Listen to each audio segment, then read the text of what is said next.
Bonjour et bienvenue dans cette première vidéo dans laquelle nous allons vous expliquer comment créer un fichier de gravure tampon pour la graveuse laser sur Illustrator.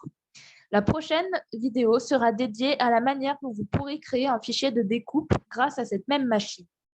Pour commencer, il faut que l'élément ou le visuel que vous tamponnerez soit importé ou ouvert dans Illustrator et apparaisse dans votre espace de travail.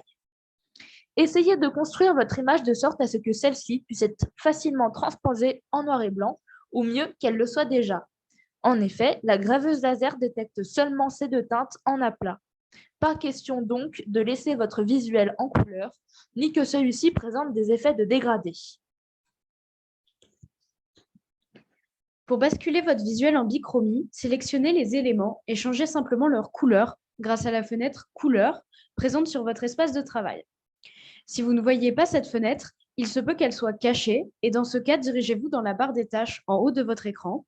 Là, cliquez sur Fenêtre, puis Couleurs.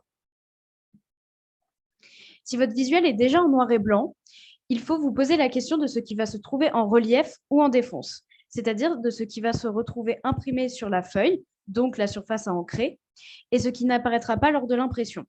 Attention, ayez bien à l'esprit que les zones noires correspondent aux zones que vous allez graver et que les zones blanches, restées intactes, constituent votre surface imprimable. Si tel n'est pas le cas, il va vous falloir inverser vos couleurs et constituer une image négative de votre visuel.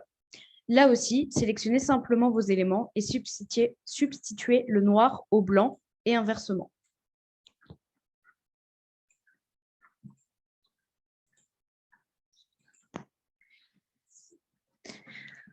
Ensuite, veillez bien à inverser le sens de l'image de sorte à en obtenir une image miroir, puisque la technique du tampon consiste à créer une image inverse afin qu'au moment de la poser sur la feuille de papier, celle-ci se retrouve à l'endroit.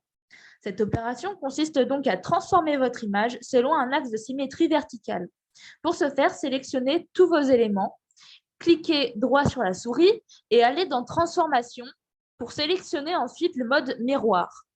Une fenêtre s'ouvre et là, vous avez la possibilité entre deux modes miroir, soit le mode vertical, soit le mode horizontal. Restez bien sur le mode vertical et cliquez sur OK. Votre image se retrouve ainsi dans le bon sens. Votre document est presque prêt à être exporté. Il s'agit maintenant de s'assurer que la taille de votre visuel est à échelle 1 et qu'il occupe tout votre espace de travail. Si vous avez un espace de travail plus grand que la taille de votre visuel au format final, allez dans Fenêtre, puis Plan de travail, puis allez chercher les 3 petits traits en haut à droite de cette fenêtre. Cliquez dessus, puis allez dans Options du plan de travail. Là, modifiez les dimensions de votre page à celles de votre visuel. Notez bien les dimensions finales, puisque vous en aurez besoin pour les entrer et nommer votre fichier de façon à pouvoir programmer la machine selon la dimension du visuel souhaité.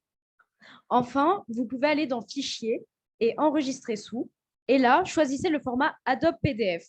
Nommez votre fichier comme indiqué, au minimum avec les dimensions du visuel.